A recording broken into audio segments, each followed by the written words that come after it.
kukamba za Malawi maganizo anga pa nkhani ya dziko lathu kulimanga kuti litukuke zinthu ziziyenda bwino.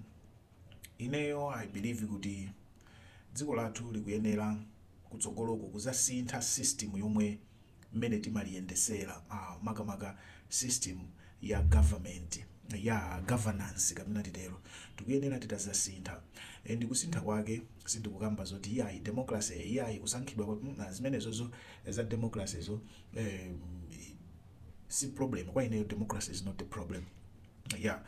Because democracy is just a system mene timasankhira anthu. So that one can be modified, can be the way it is, kumano it's okay.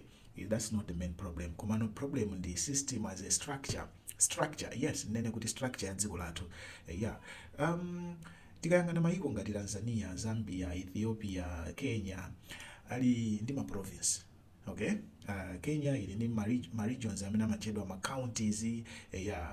Zambia ili ni ma province, Tanzania ili ni ma province, Nigeria ili ni ma province, ma state amene amachedwa kuti ma state. Okay? In other words, they have a federal government, yomwe ili central government. They are in the state government, my provincial governments like that. Of course, I want my idea in the territory. If you go to Malawi, we don't need to go to that extent. You can in my territory. We can do something that is decentralization. Okay, decentralization kutanthauza kuti kupereka mphamvu ma powers kuma regions yathu. Okay, so the way we have done with the southern region, eastern region, central region, northern region, titakwapatsa mphamvu ma regions amenewa kuti ayambe kukhala ndi ma governor. Ma regions iwa azisankha ma governors.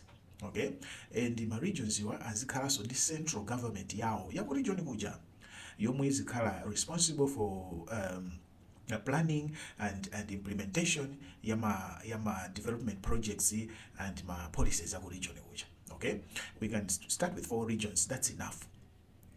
The president wa Malawi azisankhidwa amene timasankhiramu azikhala president wa dziko lonse and azikhala ndi national agenda. And magavana ama regions aja azipasidwa mphamvu. And azikhalanso kuti they are working towards the national agenda. Okay, and the mphamvu zimene sisa political chabe ndikukamba zoti structure wise akhale ndi njira zopangira generate ndalama, akhalenso ndi njira zotha kupanga invite ma investments ku region kuja. Kaya kubwera ma foreign investments, akhale ndi mphamvu zopanga ma policies awo osiyana ndi ma region ena. Okay, many amayendesera zinthu zawo kumene kuja zikhale zosiyana ndi zikhale distinct ndi region yawo ichi. Region imene kuchita bwino they ena can copy from there kumaphunzira something like that. Mubweresa ka competition kabwino, ka healthy competition kamene kadzapangise Malawi kukhala very competitive. And every region ngati sikutukuka, they will not blame it on the president kapena the central government. They will know to blame their local governments for not doing zinthu kuti ma priorities yawo kuti zinthu zawo zitukuke. Okay, chifukwa every region has different priorities. Region hii inaitwa county ni misewu yabwino bwino, misewu sivuto iwo umene kukafuna pange improve ma school. Region yakuti school sizikuchita bwino, sizikuyenda bwino, ana amene akupita kuma national universities akuchepa from those regions. They should address that problem. Ena kulibe zipatala zabwino zikupezeka ma regions akuti kapena kuli shortage ya zakuti. They address that. Food production region ina yonse izikhala ndi makota zoti they have to produce this. Bwino, if we can have a good structured system like that, I tell you, Malawi can unleash its potential ndi kutukuka fast. This must be done. If we are to be competitive as a country, this must be done. And I'm not saying we should do it tomorrow, but this must be done. And I'm sure that one day many people will begin to see things the way I'm seeing them now, the way I'm describing them, and kuzabwera change. I believe that will happen. I do believe. And this amwene can enrich nduza nilizona amwene. Think about it.